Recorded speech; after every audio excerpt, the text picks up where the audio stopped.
પંચમહાલના શહેરા ગોધરા મુખ્ય હાઈવે પર મસ્ત મોટું ગાબડું પડ્યું। શહેરાથી ગોધરા તરફ જતા મીરાપુર બસ સ્ટેન્ડ સામે આ ગાબડું પડ્યું। મસમોટા ગાબડાની અંદર જોતા રસ્તાની કામગીરીની પોલ ખુલી રહી છે। રસ્તા નીચે પણ થોડું પોલાણ હોવાનું ગાબડામાં નજરે પડી રહ્યું છે।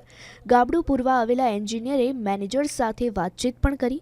આજુબાજુથી પત્થરો લાવીને ગાબડું પૂરવાનો પ્રયત્ન નિષ્ફળ રહ્યો હતો। तो पर कहाँ सर ये पूरा डाउन है, आधा मीटर डाउन है अभी भी, आधा मीटर डाउन है। वो इधर से मटेरियल डाल रहे हैं ना, वो पूरा उधर अंदर को ही पूरा चला जा रहा है, क्रास में उधर को अपने वो इसलिए नहीं तो ये तो मैं पहले इसी से करवाता सर, बोरी लाया, टिकम लाया गांव वालों से मांग के मैं करवा रहा था पहले। एक लेवल लेके आया हूँ, इसमें मेन दिक्कत ये है कि ये केवल इतना अभी होल दिख रहा है ना, नीचे एकदम खोखा लग, कितना भी मटेरियल डाल रहे हैं पूरा नीचे जा रहा है, क्रास में बिल्कुल एकदम पूरा मतलब है वो है फ्री है, अपना सब ग्रेड तक पता नहीं चल रहा है।